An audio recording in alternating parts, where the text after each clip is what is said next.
आप सभी का एक बार फिर से स्वागत है टॉपिक ऑनलाइन यूट्यूब चैनल पे। आज की इस वीडियो में हम RRB NTPC railway group D exam में जो एलसीएम एचसीएफ से संबंधित क्वेश्चन पूछे जा रहे हैं हम उस पर चर्चा करेंगे कि आखिर किस तरह के प्रश्न आ रहे हैं। साथ साथ में ये एसएससी एग्ज़ाम के लिए भी बहुत इंपॉर्टेंट हो जाते हैं, क्योंकि अभी अप्रैल से ही एसएससी सीएचएसएल के एग्ज़ाम स्टार्ट हो जाएंगे, तो उसके लिए भी यह बहुत ज़्यादा इंपॉर्टेंट हो जाता है। तो चलिए देखते हैं। कल हमने इसमें एचसीएफ एलसीएम क्या होता है उससे संबंधित कॉन्सेप्ट जान लिए थे। आज की इस वीडियो में हम कुछ महत्वपूर्ण क्वेश्चन देखेंगे जो इस समय आरआरबी एग्ज़ामों में पूछे भी जा रहे हैं, तो हमने उसके आधार पे ही बनाया है। चलिए देखते हैं। आज का पहला सवाल, यदि एलसीएम और एचसीएफ दो नंबर 2400 और 16 है और एक संख्या हमारे को 480 है, तो दूसरी संख्या याद करनी है। यह कल ही बताया था कि पहली संख्या मल्टीप्लाई दूसरी संख्या बराबर में एलसीएम मल्टीप्लाई एचसीएफ होता है, और इसमें भी एचसीएफ होता है, इसमें भी एचसीएफ छुपा होता है।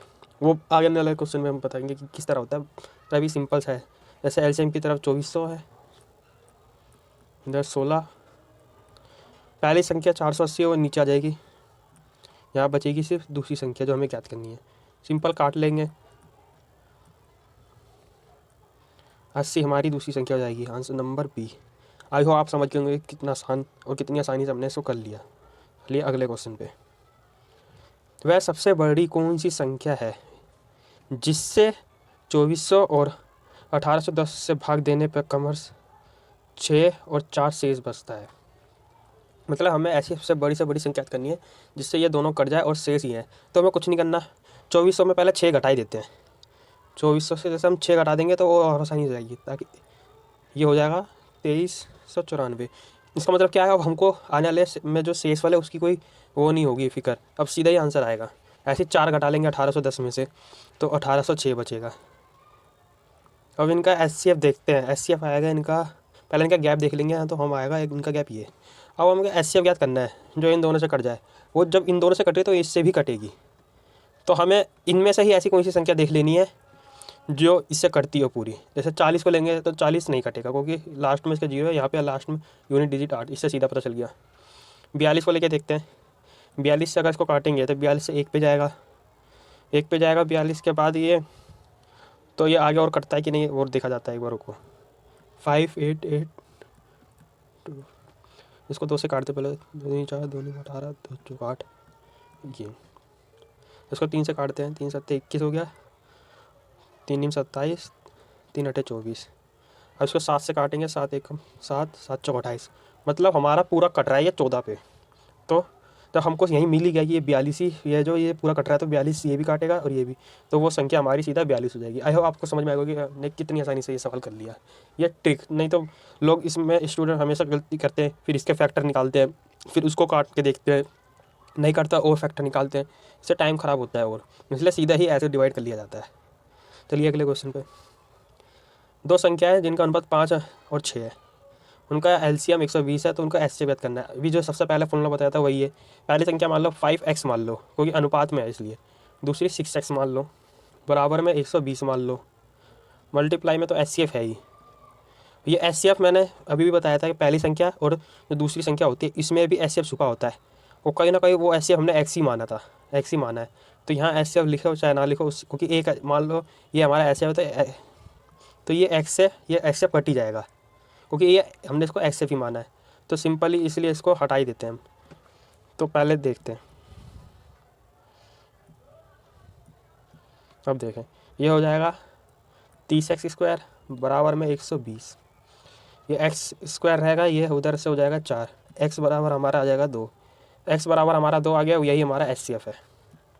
आइए आप समझ गए होंगे कि मैंने बताया था कि हर एक संख्या एचसीएफ से ही मल्टीप्लाई होकर बनती है, तो हमारा सीधा एचसीएफ 2 आ जाएगा। Answer number B. आइए अब आप समझ गए कितना आसानी से हमने करा है। आइए अगले क्वेश्चन पे। वह छोटी से छोटी संख्या जिसको 7 से कम करने पर वह 12, 16, 18, 21 और 28 से पूर्णतः विभाज्य हो जाती है। मतलब हमें एक ऐसी संख्या चाहिए जिसमें से हम अगर 7 माइनस कर दें तो वह 12, 16, 18 इन सबसे विभाजित हो गई है।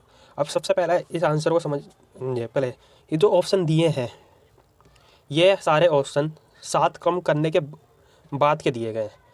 मतलब इसमें अभी 7 कम हो रखा है पहले से ही। तो हमें सिंपली क्या करना है, पहले हमको 12, 16, 18, 128 का ऐसे एलसीएम ले लेना है। ऐसे यहाँ पे एलसीएम ले लेंगे तो ये ज़्यादा टाइम लग जाएगा इसमें, मतलब उतना भी टाइम नहीं लगेगा, पर अभी इसमें ज़्यादा टाइम लग जाएगा, इसलिए इसका सीधा एलसीएम बता देते हैं हम। इसका सीधा एलसीएम होता है 1008। 12, 16, 18, 21, 28 का एलसीएम निकल कर आया हमारा 108। अब हम इनमें अब ये लाइन समझते हैं, ये 7 में से हमें n संख्या घटानी थी, तो ये हमारा 108 आना था। लेकिन हम जब आंसर निकाल गए तो हमें भी 7 प्लस करना होगा। तो जब इसमें 7 प्लस करेंगे हम तो ये हो जाएगा 1015, और हमारा आंसर जो है आंसर नंबर सी हो जाएगा। आई हो आप समझ में आ गया होगा, क्योंकि ये 7 कम करके है हमें, जबकि ये 7 इसमें कम हो चुका है और हमें वो प्लस करना होगा, तभी जाके हमारी एक्चुअल वैल्यू आएगी। चलिए अगले क्वेश्चन में, वह न्यूनतम संख्या कौन सी है जिसमें 18, 24, 30 और 42 से भाग देने पर हर जो है हाल में एक ही शेष बचता है। मतलब हमको इसमें भी वही संख्या याद करनी है, इनको इनसे काटा जाए तो शेष एक बचता है। तो हमें कुछ नहीं करना है, इन सब का एलसीएम ले लेना है। इन सब का हम अगर एलसीएम लेते हैं तो हमारा इसका एलसीएम आता है 2520 एलसीएम, और इसमें क्या एक शेष बचता है, वो एक शेष बचता है। तो ये हमारा आंसर हो जाएगा 2521, आंसर नंबर ए। अब आप सोच रहे होंगे ऐसे तो एलसीएम पहले करके बता दिया, अब इसको मैं करके बताता हूँ कि किस तरह हुआ है, ताकि आपको और आसानी से समझ में आ जाए।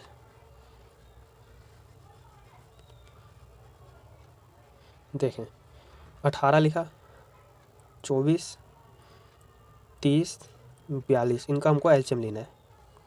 एलसीएम लेंगे, ये आया। फिर 2 से काट के देख लेते हैं, अब 3 से काट के देखते हैं।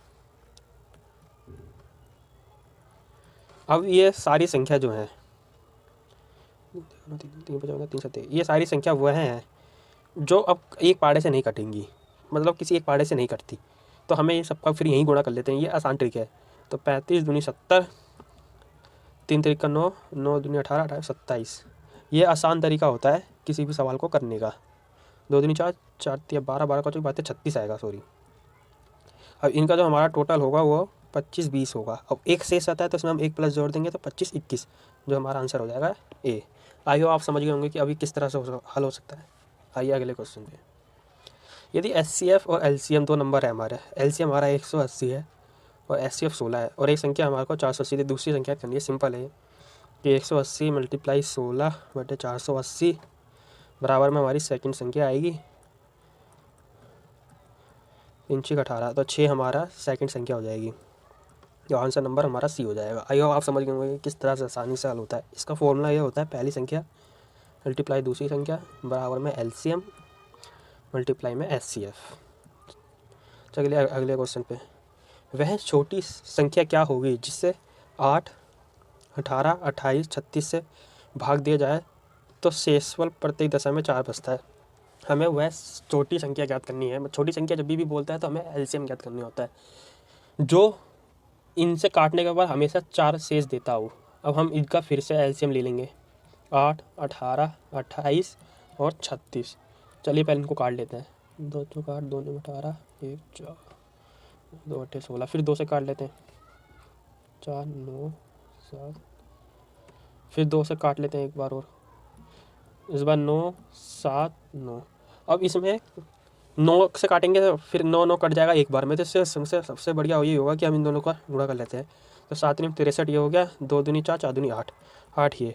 अब हम इनको मल्टीप्लाई करते हैं तो 8 या 4 6 8 6 50, 504, इसका 504 आता है। और उसमें हमको बताया कि 4 शेष बचता है, 4 शेष बचता है, तो ये टोटल हो जाएगा 508, और 508 हमारा आंसर नंबर सी है।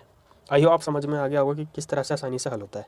चलिए अगला क्वेश्चन, ये क्वेश्चन बहुत ज़्यादा इंपॉर्टेंट है, और ये क्वेश्चन अक्सर बच्चों को गलत कर आते हैं क्योंकि बच्चों ने ये क्वेश्चन पढ़ा ही नहीं होता कि किस तरह से हल करना है, जबकि ये क्वेश्चन एचसीएफ एलसीएम का ही है। लोग इसे कभी टाइम डिफरेंस में ले जाते हैं, कोई अलग ले जाता है, कोई इसे मैंसुरेशन तक ले जाता है, लेकिन ऐसा नहीं है। जैसे मैं बताया 4 घंटियाँ जो हैं एक साथ बजना शुरू करती है, 1 4 6 8 9 सेकंडों में के अंतराल पे। तो ये पूछा गया कि वह कब एक साथ बजेंगी। इसके लिए हमें सिंपल इसका एलसीएम लेना होता है। तो एलसीएम लेंगे,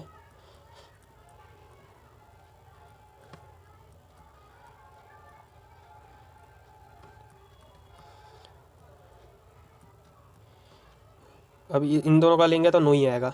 तो 2 दूनी 4, 4 दूनी 8, 8 नहीं 72, 72 सेकंड। ये 72 क्योंकि सेकंडों में आ रहा था तो ये 72 सेकंड है, मतलब 72 सेकंड बाद इन सब एक साथ बजेंगे। तो इसका सीधा ही आंसर हो गया है सी, 72 सेकंड। आइए आप समझ गए होंगे कि ये किस तरह से हल हुआ है। ये वाला क्वेश्चन बहुत ज़्यादा इंपॉर्टेंट है क्योंकि ये हर बार पूछा जाता है, तो इसे और ध्यान से देख ले। इसमें कुछ नहीं करना, हमको सिर्फ इनका एलसीएम लेना है। वो एलसीएम करके जैसे सेकंडों में है तो वो सेकंडों में है, अगर हमको मिनटों में यहाँ पे ऑप्शन देता तो हम इनको 72 को 60 से बटे रख के हम इसको मिनटों में करके भी आंसर दे सकते थे। या फिर हमें ऐसा कहता है कि 10 बजे है तो कब मिलेगा, तो 72 सेकंड बाद, मतलब जैसे एक मिनट और उसके बाद 12 सेकंड हो, तो मतलब 10:01 और 12 सेकंड ऐसे मिलता है। इस तरह भी पूछा जा सकता है उनसे। आई होप आप समझ गए होंगे कि किस तरह से हल हुआ। ऐसी मज़ेदार वीडियो अगर आप रोज़ाना देखना चाहते हो और लगातार अपने कॉन्सेप्ट में अपनी पकड़ बनाना चाहते हो, हर टाइप के क्वेश्चन को आप आसानी से हल करना चाहते हो, तो हमारी वीडियो के बने रहे। तथा इस वीडियो आपको कैसी लगी ये वीडियो आप कमेंट करके बताएं और वीडियो को लाइक शेयर जरूर करें। और अगर आपने अब तक चैनल को सब्सक्राइब नहीं करा है